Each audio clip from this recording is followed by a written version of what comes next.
我自幼便如那毒蝎心肠般恶毒，对上打骂爹娘，对下欺凌子弟，那恶名可谓是远扬四方。正因如此，到了28岁这个年纪，竟无人敢娶我，最终只能无奈地嫁给了那死了发妻的武将，成为他的续弦。在即将入门之时，我心中暗暗发誓，一定要把赵家人都调教得服服帖帖，让他们从此都畏惧我3分。然而，当我真正踏入赵家大门的那一刻，一个粉团子般的女孩怯生生地拉住了我的衣角，眼中满是期待地问道：“你就是我娘吗？我真的有娘了吗？”我顿时恍了神，仿佛看到了8岁那年那个唯唯诺诺的自己。正月初6，宋家上下都洋溢着喜庆的气息，因为家里的那个活阎王，我宋可瑜终于要出嫁了。出嫁前，那虚伪的继母最后一次来送我，在我手上套上了一个毫不起眼的镯子，还假惺惺地说道：“可瑜啊，你今儿就要嫁了，为娘真是舍不得啊。”她一边说着，一边捏着帕子擦拭着眼睛，可那眼中却不见半滴眼泪。我心中冷笑，故意说道：“是吗？娘舍不得，那女儿就不嫁了好不好？”她一听，吓得浑身一僵，连忙说道：“快别胡说了。”我继续调侃道：“没胡说，娘记得把我的屋子给我锁着，若在赵家待不惯，我还要回来住的。”她一听，差点当场晕过去，连忙指挥着下人：“天爷啊，快送她上花轿！”就这样，我匆匆忙忙的被抬进了赵家。可到了拜堂之时，陪伴在我身边的竟然是一只大公鸡。原来我的夫君赵怀思此刻正在边关守城，根本没时间回来与我拜堂。赵家乃是簪缨世家，赵怀思更是定远将军，如此好的婚事本不应轮到我。只可惜赵怀思命硬，克死了发妻，第2个女儿尚在襁褓之中，发妻便不幸离世。他常年驻守边疆，极少回京，那2个女儿便交由老太君和兄嫂抚养，续弦之事也就一直拖延着。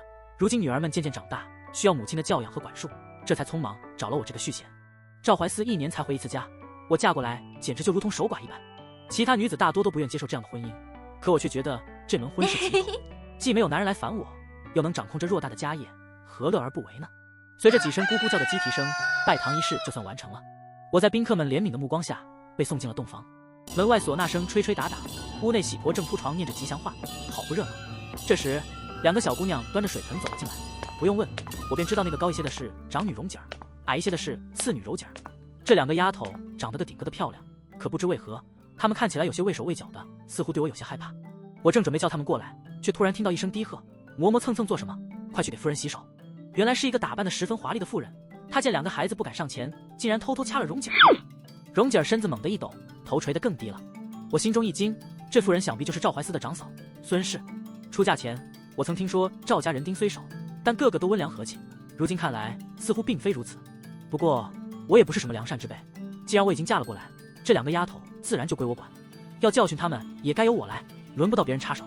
见过嫂子，我站起身来，不等孙氏开口，便抢先说道：“蓉姐儿头一回见我，难免会有些害怕，好好教导便是，嫂子何必掐她呢？”孙氏没想到我刚进门就不给她面子，脸上微微露出一丝惊讶，但很快便恢复了冷静，笑着说道：“我何时掐她了？妹子一定是看错了。蓉姐儿，我掐你了吗？”我转头看向蓉姐儿，只见她慌忙摇头，然后拉着妹妹快步向我走来，轻声说道：“夫人请洗手。”2个女孩的嗓音稚嫩，表情却小心翼翼的，显然是被吓怕了。我微微蹙起了眉头，抬起头来让我瞧瞧。2个女孩犹豫了片刻，这才缓缓抬起头来。我趁机接过水盆放在一旁，轻轻捏了捏她们的脸，夸赞道：“真是2个小美人坯子，瞧着就让人疼爱不已。”蓉姐儿的脸瞬间红了，她撇过脸没有说话，倒是柔姐儿怯生生地望着我，问道：“你就是我娘吗？我真的有娘了吗？”我一时间有些恍惚，仿佛看到了8岁那年的自己。蓉姐儿见状显得十分惊慌，她连忙转过脸，用力扯了一下柔姐儿的衣服，说道：“叫夫人。”我回过神来，紧紧握住他们的手，将他们揽入怀中，说道：“不必怕我，柔姐儿没说错，我既然嫁了过来，自然就是你们的娘亲。今后若是有人敢欺负你们，只管告诉我，万事由我为你们撑腰。”蓉姐儿怔了怔，垂下眸子，什么也没说。倒是孙氏扁了扁嘴，笑着说道：“他们是赵家小姐，谁敢欺负他们？妹子也真是操心，刚嫁进来就知道心疼孩子了。”她的话里容显带着嘲讽，分明是在说我刚进门就开始摆起主母的架子了。我却装作没听懂，笑着说道：“嫂子这话说得对，我从踏进赵家的那一刻起，就已经是蓉儿和柔儿的母亲了。疼孩子，难道还要等到明天吗？”我的话虽然无理，但却听起来很有道理。周围的人都忍不住扑哧一笑。孙氏被我噎得说不出话来，显然还想再说些什么，但周围人多，他不好发作，只好忍了下去。前面还有客人等着，我先去忙了。说完，他勉强笑了笑，憋着一股气走了。柔姐儿见孙氏走了，轻轻拉住我的衣袖，试探着唤了一声“娘亲”。我的心中顿时涌起一股柔软的感觉，将她紧紧揽入怀中，说道：“哎，柔儿真乖。”我又看向蓉姐儿，只见这丫头只是扭过头，冷冷地盯着地板，一言不发。我知道这种事情不能强求，可我这人偏偏就喜欢强硬一点。我一把拦过蓉姐，将她按在怀里，说道：“蓉儿也乖。”我用了1个下午的时间，总算是弄清楚了赵家的布局。赵家是3进的宅院，如今除了我和2个女孩之外，还住着老太君和兄嫂一家。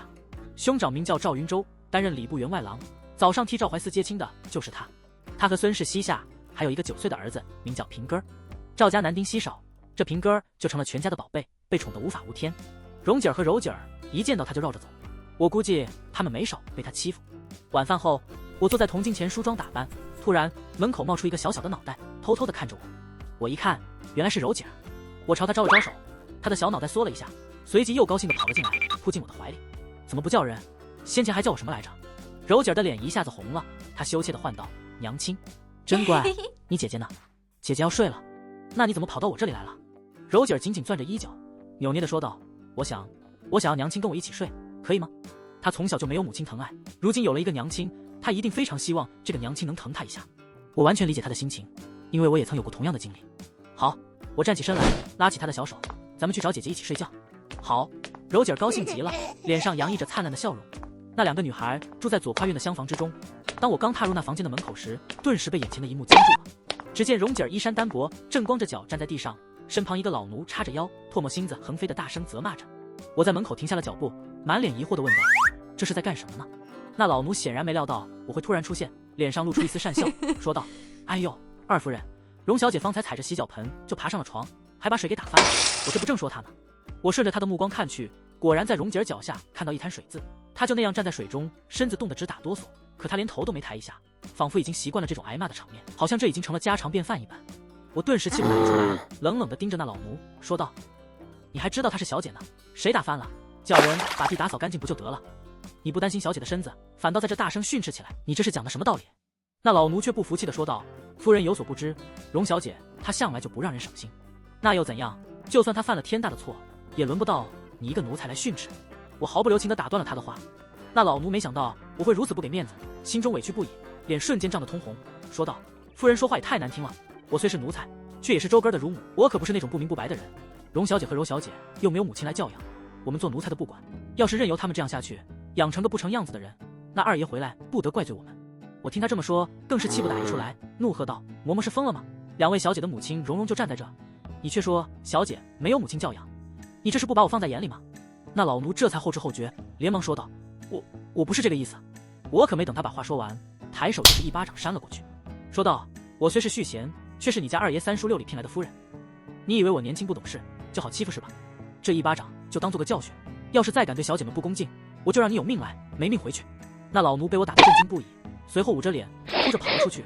我也不理会他，只是平静地让蓉姐儿赶紧上床，然后命人进来把房间打扫干净，又让人打来热水让蓉姐儿泡脚。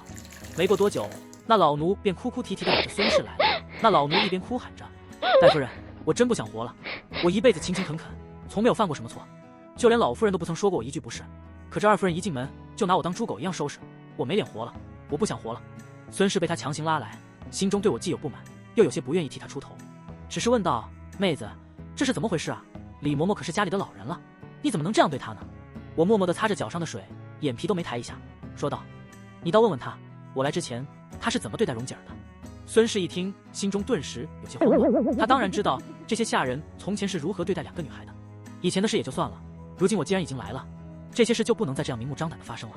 孙氏连忙给李嬷嬷使眼色，希望她能明白自己的意思，可那李嬷嬷却像是个榆木脑袋，一点都领悟不到。她还在那哭喊着：“有什么误会，原就是二爷让我们好好管教小姐的，如今来了个新夫人，就都成错了。我在赵家已经20年了，还从来没有被人打过脸呢。”我听了忍不住扑哧一笑，说道：“既然嬷嬷不服，那不如请个人来评评理吧。你不是大爷的乳母吗？想必你在大爷面前很有面子，不如去前厅请大爷过来评评理。要是还是不行，那我们就去报官，你看怎么样？”行了行了，大爷哪里会管这些后宅的小事？孙氏实在是受不了了。赵云洲此刻正在前厅招待同僚，要是这种事被捅到前面去，别人只会认为他的奶母倚老卖老，欺负心腹，到时候整个赵家都要丢尽脸面。好了，今日这场误会就此作罢，大家都各退一步，别再计较了。今儿婚宴忙了这么久，大家都累了，都回去早点休息吧。孙氏强行把李嬷嬷拖走，到了院子里，悄悄教训她道：“你说你惹她干什么？你难道没听说过，他在家里连自己的爹娘都敢打。孙氏一行人走后，我关上了门，给蓉姐儿盖上被子，轻声说道：“往后这家里要是再有谁敢欺负你们，只管跟我说，我一定不会轻易放过他们。”蓉姐儿的神色十分复杂，过了许久，她才抿了抿嘴唇，含糊地应了一声，然后转过身背对着我睡了。她比柔姐儿大3岁，心思也更加深沉一些。我实在是猜不透她心里在想些什么。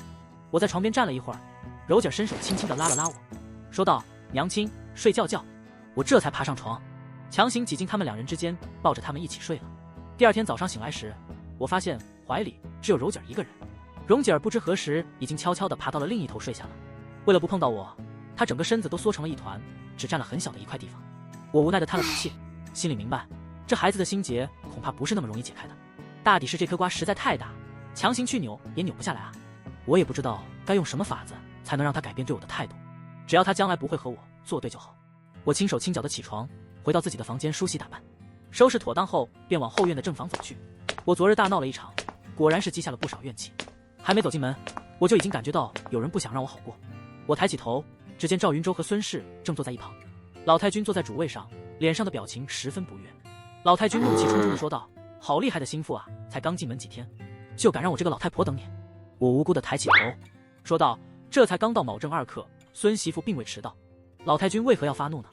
老太君见我如此淡定，心中的怒火更是难以平息，说道：“你身为晚辈，本该早早地伺候长辈洗漱、敬茶请安，可你却这般懒散无礼，睡到卯正才起床，然后又慢悠悠地洗漱了小半个时辰，让几个长辈在这里干等着，简直是太不成体统了。”他说这些话的时候，赵云舟和孙氏正悠闲地吹着茶，一副看好戏的模样。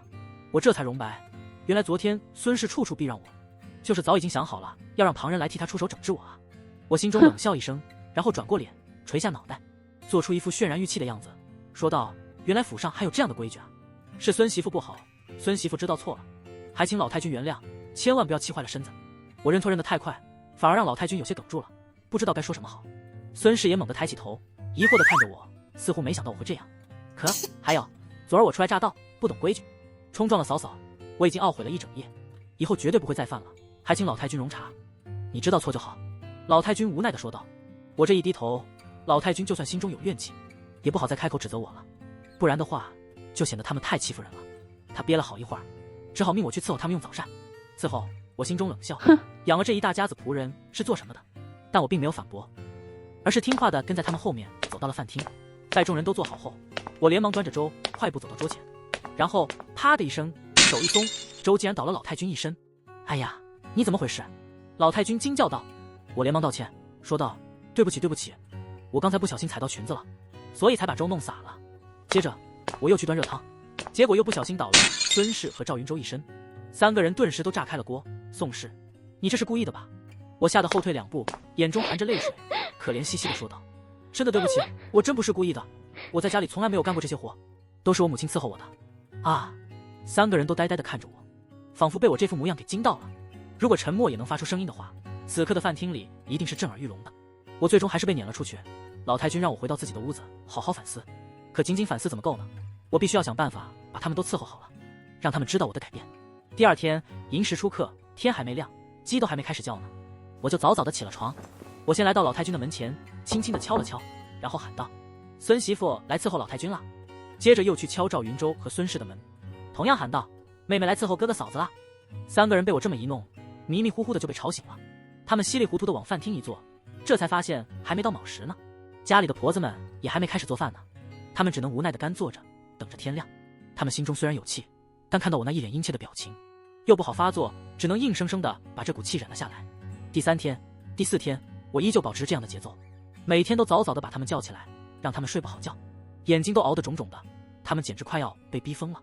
到了第5天，我又像往常一样去敲老太君的门，准备继续我的伺候大宴。老太君终于忍不了了，她捶着床大声骂道：“宋氏，你疯了吗？这才什么时辰啊，你到底想干什么？”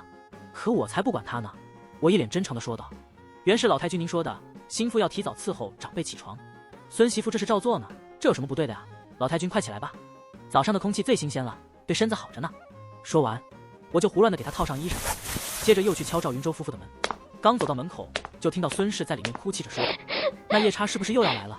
我原以为宋氏那家伙那么乖张，娶回来之后一定不会善待荣丫头和柔丫头的，到时候老二只能让我们照顾孩子，乖乖的把俸禄交上来，再也不敢提分家的事了。谁能想到啊，我这真是搬起石头砸自己的脚啊！我这才恍然大悟，原来赵家明明早就听说过我的恶名，却还是敢娶我进门，原来是打着这样的算盘啊！他们平日里挥霍着赵怀思的钱，还虐待他的女儿，实在是太可恶了。我暗暗下定决心，一定要想办法把赵怀思的钱拿回来，不能让他们再这样为所欲为了。我在门口等了一会儿，等心情稍微平复了一些，这才上前敲门，说道：“大哥、嫂子，我来伺候你们起床了。”从那以后，老太君再也不愿意让我伺候他了，所有的规矩都被免除了，他只求我能好好待在自己的院子里，不要再来折磨他了。孙氏对我虽然心中仍有不忿，但每次见到我，还是会维持着那虚假的平和，不会再与我起什么冲突了。元宵这一天，府上宴请亲戚，来了很多族里的长辈。孙氏和这些长辈们都很熟悉，他们坐在一起有说不完的话。而我一个人在自己的院子里，正教着柔姐儿和蓉姐儿做花灯呢。蓉姐儿还是不太喜欢亲近我，我和柔姐儿一起糊兔子花灯的时候，她就远远地站在一旁，做着一个四不像的东西。我发现她似乎有什么心事，但她一直都不怎么和我亲近。我要是问她，她肯定也不会说，所以我干脆就没有去理她。直到用过午饭，有个人突然提醒我，说我好一阵没看见蓉姐儿了。她本该和其他小孩一起坐在一桌的，我心里觉得有些蹊跷，便没有声张，悄悄地离席出去寻找蓉姐儿的下落。路过祠堂的时候，我隐约听到一阵啜泣的声音，我的脚步顿时停了下来，然后轻轻地推开门走了进去。只听咚的一声，好像有什么东西掉在了地上，把蓉姐儿吓了一跳。她连忙弯腰把东西捡起来，藏在了身后。夫人，她满脸泪痕，惊慌失措地看着我。我从来没有见过这个平时情绪不外露的孩子哭得这么伤心，心中不禁一疼，藏的什么呀？我轻声问道。没什么。蓉姐儿拼命地摇头，拿出来让我看看吧。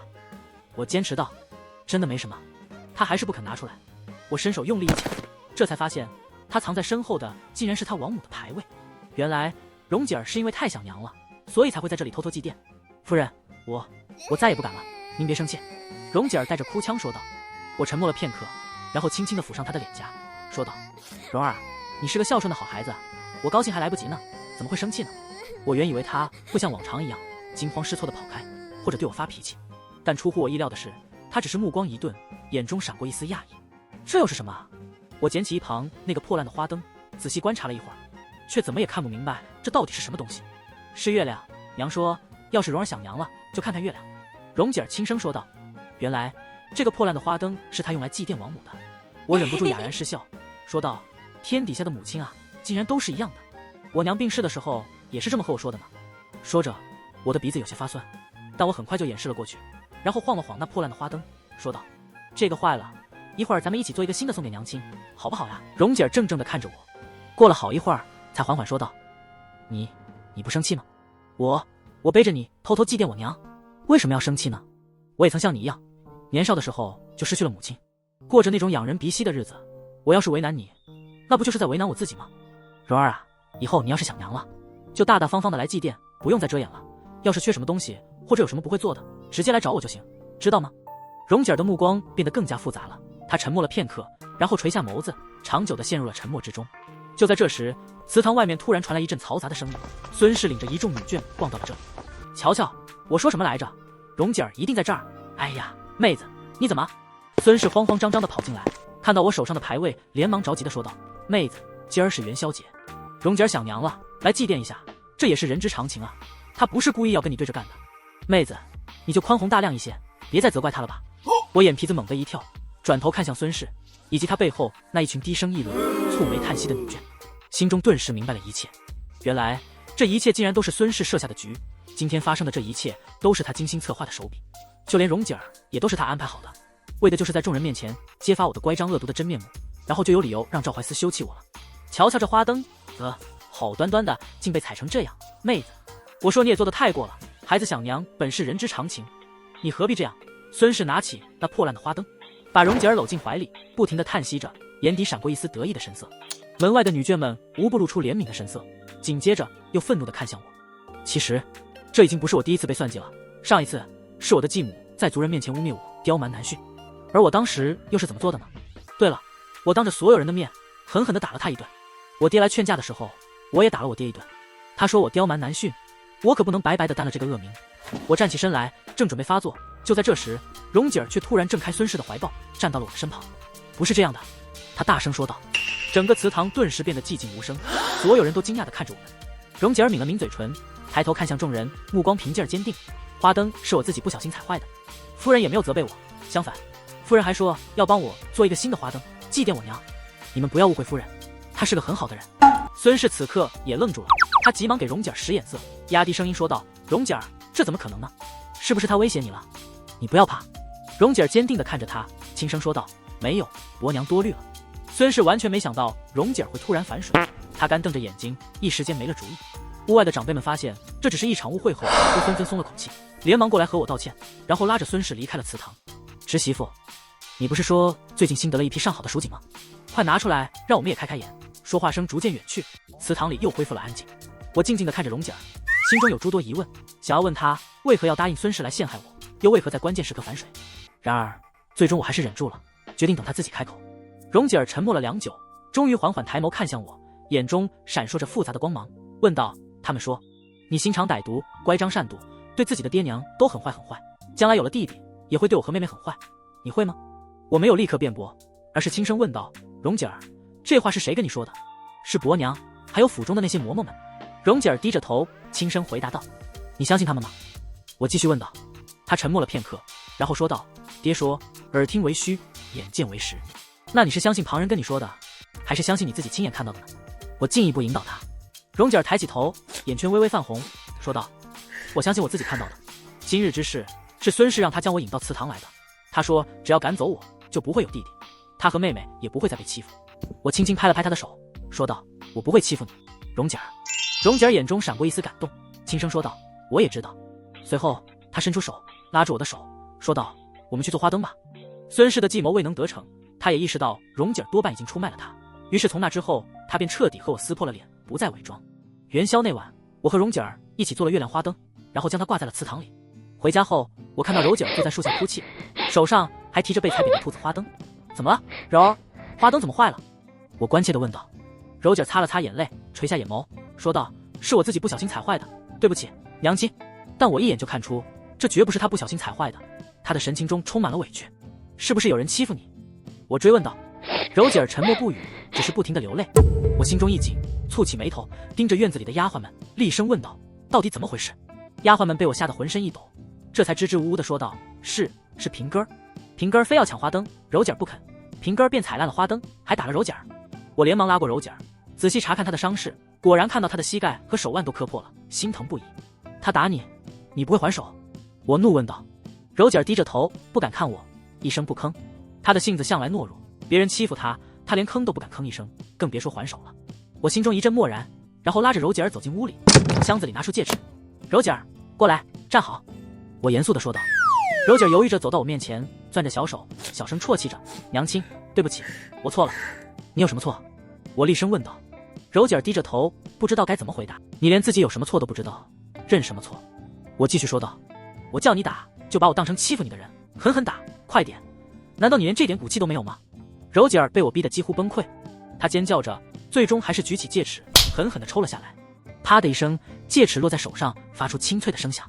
柔姐儿怔怔地攥着戒尺，眼中满是惊慌，仿佛做了一个可怕的噩梦。但我却满意地笑了，因为我知道，我这样做是为了让她有反抗的勇气，让她敢于为自己争取权益。对孩子来说，父母就是他们最大的依靠。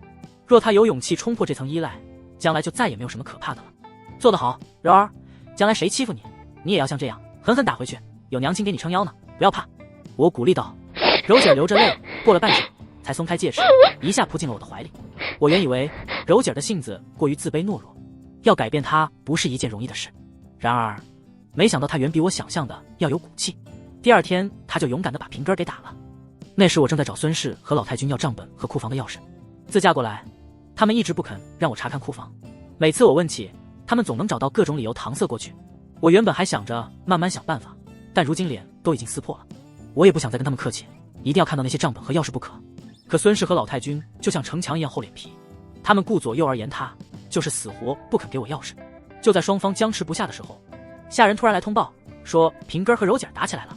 我的心一下子揪了起来，连忙赶去查看。孙氏倒是不慌不忙，毕竟他的平哥从来没有吃过亏，但当他赶到现场时，却被眼前的景象吓傻了。平哥鼻青脸肿，2道鼻血从嘴里流出来，哭得都快说不出话来，显然是被揍得很惨。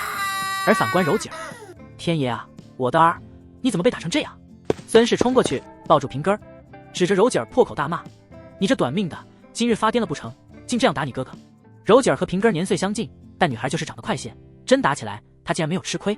我松了一口气，抱起柔姐儿，给她擦了擦脸上的灰尘，说道：“呸，堂堂男儿连女孩都打不过，倒有脸哭。宋氏，你教的什么孩子？平根儿可是赵家唯一的儿子，他要是有什么三长两短，你赔得起吗？”孙氏愤怒地指着我喊道。我噌地站起来，毫不畏惧地说道：“唯一的儿子，儿子怎么了？女孩又怎么了？谁不是娘的心肝宝贝？我告诉你，你儿子再欺负我女儿，我便剪了他的子孙根，叫他平根儿变平姐儿。你敢？”孙氏惊恐地瞪大了眼睛。有何不敢？你管教不好儿子，就等着瞧吧。大不了我去坐大牢，看看是我坐大牢亏，还是你儿子坐太监亏。我毫不退缩地说道。不过你也得想好了，我门楣虽低，却也是官家小姐。我外祖是漕运出身，我舅舅是儋州镖头。你让我进了大牢，这道上黑的白的，少不了要来寻仇。到那时，你可小心你的小命。我加重了语气，威胁道：“你这毒妇！”孙氏紧紧抱着平根儿，浑身发抖。他从前只听说我蛮横，今天算是真正见识到了我的厉害。争吵间，老太君已经被气得半死，他怒视着我，骂道：“你好大的胆子！”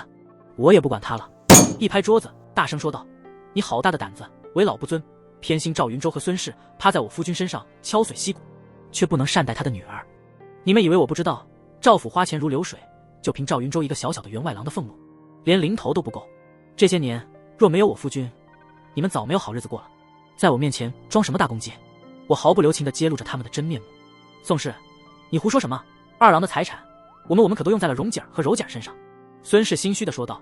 既如此，为何心虚不肯让我看账？我继续追问。说到财产，孙氏和老太君果然露出了心虚的表情。哼，既然大家之间已经没有了丝毫的信任，那不如就干脆把家分了吧，从此谁也别再依赖谁。我趁着这个机会，猛地冲过去，强行从孙氏手里抢过了那把库房钥匙，然后头也不回地朝着库房奔去。孙氏和老太君被我这突然的举动吓傻了，过了好一会儿才回过神来，他们急忙想要阻拦我，但此时已经太晚了，我已经快步走进了库房。库房里的景象让人心生悲凉，里面的财物少得可怜，几乎可以说是寒酸至极。赵怀思这些年来辛辛苦苦积攒下来的俸禄、赏赐，竟然都被他们给挥霍一空了。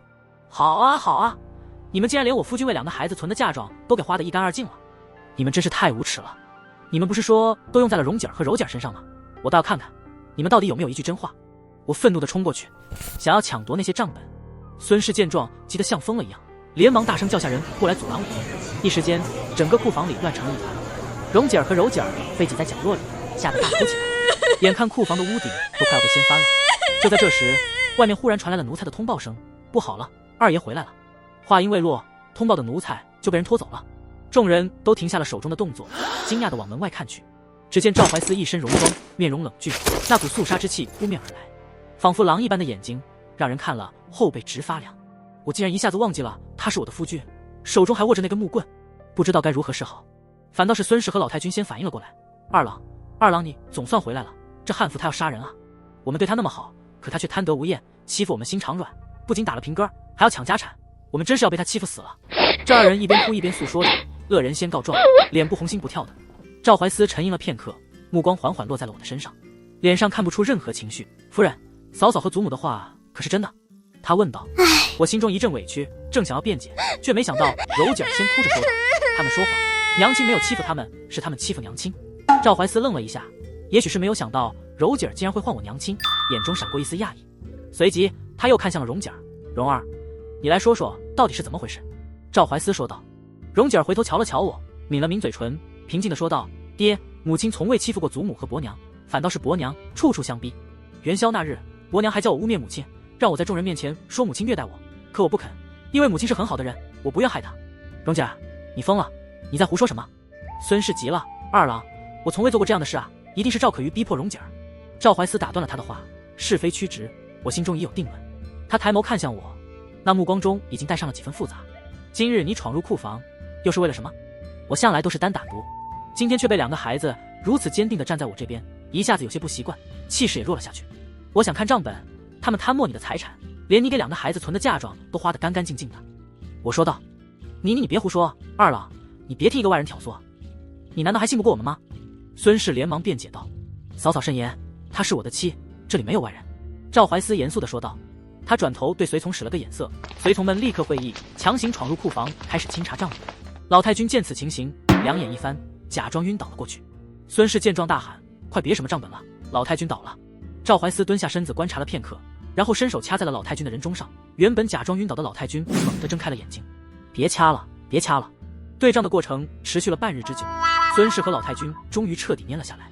这些年，赵怀思的俸禄、赏赐真的全都被他们挥霍一空了，用在蓉姐儿和柔姐儿身上的部分几乎可以忽略不计。赵怀思越看他们的脸色越沉，孙氏和老太君的头也越来越低。日暮时分，赵云舟从署衙回来了，一进门就察觉到了事情的不妙。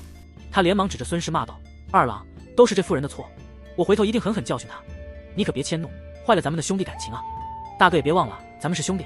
这些年我奉皇命在外守关，不能亲自教养女儿，千叮万嘱的将他们托付给你，可你是怎么对待他们的？”赵怀思冷冷地瞧了他们一圈，强忍着心中的愤怒说道。赵云舟心虚地偷偷偏过脸，不敢再说话了。赵怀思冷冷地瞧了他们一圈，忍下了心中的愤怒。自今日起便分家吧，从前你们贪去的财产，就当是我孝敬祖母的，从此以后咱们各过各的，两不相干。赵怀思说道。不管孙氏等人如何哭天喊地，悔不当初，这家终究还是分了。赵怀思当夜就命属下开始砌墙，将宅子一分为二。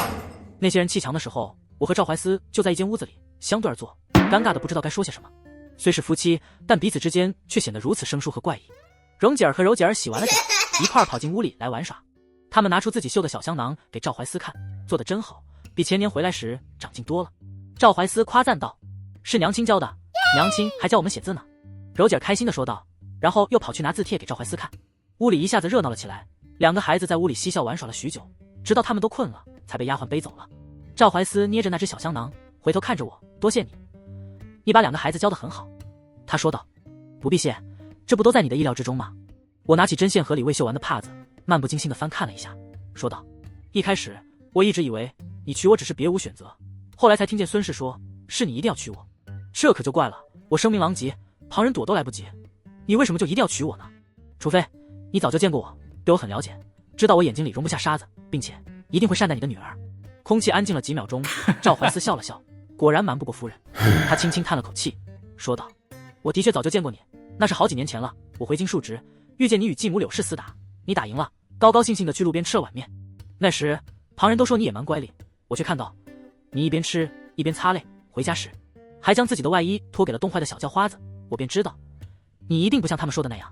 这2年来，蓉儿和柔儿随着年纪的增长，渐渐变得不爱说话了。我开始察觉到他们在这个家里过得并不好，只是有些事情我身为丈夫却不方便亲自去处理，所以你就想到了我。我向来是出了名的悍妇，要是你兄嫂真有什么问题，我一定不会轻易放过他们。到时候把事情闹大，你就正好可以借着这个机会和他们划清界限，摆脱他们的纠缠。”我淡淡的说道，眼中闪过一丝了然。他微微一顿，眼底渐渐浮起一抹愧色：“是，对不住你，让你受委屈了。”灯花跳跃了一下，房中光线忽明忽暗，我扯了扯唇角，露出一个似笑非笑的表情。这没什么，我也不在乎。所谓的婚姻本就不过是一场互相算计，各有所图的交易罢了。我要是个只图真心的人，又怎么会答应嫁给你？夫人，他欲言又止，你不必多言，今后咱们的日子还是照常过，我会尽心尽力为你管教好2个孩子，不会干涉你的事情。当然，作为交换，你也不能干涉我。我这一生所求，不过是自由自在2个字，种花养鸟，逛街听曲。我不会为你洗手做羹汤，也不会伺候你。你在外面寻花问柳也好，偷香窃柔也罢，我都不会管，只要别让我知道就行。你能做到吗？我直直地看着他，眼中没有丝毫妥协。他静静地瞧了我许久，终于哑然失笑：“夫人说完了吗？”“说完了。”“怎么？”我疑惑地看着他。他沉默了片刻，然后从怀中掏出一串钥匙，递到我面前：“此番回京，陛下赐我金银良田，数目之巨，可抵过往10年的俸禄。今后这些都交给夫人打理吧。夫人方才所说的桩桩件件，我绝无不依。还有，我不会寻花问柳，偷香窃柔，夫人大可放心。”他认真地说道，眼中透露出一丝坚定。我心中冷笑，男人的嘴哪有什么可信的？不过他愿意给我交底，也算有几分诚恳。我接过钥匙，淡淡的说道：“好。”赵怀思目中带笑，瞧了我一会儿，然后拱手行了个大礼：“今后就有劳夫人了。”墙砌好之后，我便回到自己的房间，和2个孩子一起睡了，留下赵怀思一个人在主屋。我喜欢这样的关系，相互利用，不带一丝感情，这样就少了许多麻烦。分家之后，孙氏闹了好几次，他们平日里挥霍惯了，如今失去了赵怀思那一部分俸禄，日子过得紧巴巴的，自然心里难受。好在赵怀思带了许多属下回来，孙氏再怎么闹，也只是干叫唤，起不了什么实质作用。过了10日，陛下下令调任赵怀思为滇南布政使。我和赵怀思商议过后，决定带着孩子一起随他前往滇南上任。京城虽好，但孙氏等人3天2头来打秋风，实在叫人烦心，不如去滇南那边清静一些。上任的路上，我在马车里给孩子们读书，赵怀思则骑马跟在旁边。日子久了，军中的下属也会和我聊聊天，偶尔也会谈起赵怀思。我这才知道，在他的下属心中，他原是个克己复礼、端方清正的君子。下属感叹道：“将军一心为国，婚姻之事都无暇顾及，竟蹉跎了数年。我们原以为他大抵要孤独终老了，幸好遇见了您。”我轻声笑笑：“有我没有，你们将军都一样。”谁说的？我看自回京见了您之后，将军的嘴角就没下来了。下属笑着说道：“有这样的事？”我心中微微一动，忍不住掀开帘子，远远地向赵怀思看去。只见他骑在马上，正笑着训斥几个少年。他成亲早，如今才32岁，混在少年堆里，看起来就像个大哥哥。许是察觉到我的目光，他忽然转过头来，我们的目光交汇在一起。我的心跳猛地加快，连忙缩了回去，按住自己跳动不安的心。我觉得自己有些窝囊，经决定和他保持距离，却还是会被他轻易影响。但话又说回来，赵怀思的身子真是精壮，不知道拨开之后会是什么样的。我心中闪过一丝杂念，连忙甩了甩头，将这些不该有的想法赶出脑海。马车走了数月，终于抵达了滇南。我买下了一座荒废的旧王府，让人收拾一番，一家人就住了进去。蓉姐儿和柔姐儿各有一间房，只是2个丫头感情好，仍然总是住在一处。我有时自己睡，有时也会和他们一起睡。至于赵怀思，我和他相处的时间并不多，只是偶尔有事情需要商量时，才会去他的房间坐坐。说完事情后，2个人都不知道该做什么，于是我干笑2声，便回自己的房间了。夜深露重，我在房间里坐了很久，不知怎地，总感觉屋里空荡荡的，好像缺少了些什么。就在这时，外面响起了敲门声。我打开门，只见赵怀思背着一捆金条，双膝跪地，神色幽沉。他只穿了一件中衣，衣领微微敞开，肌肉线条若隐若现，那副模样让我看得眼睛有些发直。我忙平复了一下呼吸，假装不在意地问道：“这是做什么？效仿廉颇负荆请罪？”“是，夫人，我错了。”他诚恳地说道。“你错在何处？”我心中有些疑惑。“错在不该算计你，利用你。我本以为我们只是互相利用的关系，却没想到自己渐渐陷入了对你的感情之中。我不想再和你互不干涉，不想每天看着你却不敢靠近。我想和你做真正的夫妻，让你看到我的心。”他深深地望着我，目光如烈酒般灼人。我的脑袋瞬间一片空白，我看着他，看着他的眼睛，看着他的身体，心中涌起一股异样的感觉。我确信我的心意和他是一样的，我们之间的感情已经发生了变化。我弯腰勾住他的衣领，轻声说道：“还不进来？”月光如水洒在我们身上，我们像游在水中的2尾鱼儿，放肆地享受着彼此的温暖，忘却了一切烦恼。后来我们再也没有离开过滇南。我和赵怀思有了一子一女，日子过得自在而平淡。蓉姐儿和柔姐儿都在家中养到了20多岁，才由他们自己挑选，嫁了如意郎君。他们虽然出嫁了，但家中仍然为他们留着房间，房中陈设一样也没有动过。旁人都说女孩是没有家的，嫁了人，在婆家是外人，在娘家也是外人。但我却想要他们知道，他们永远有家，这里永远是他们的归宿，他们永远是这里的主人。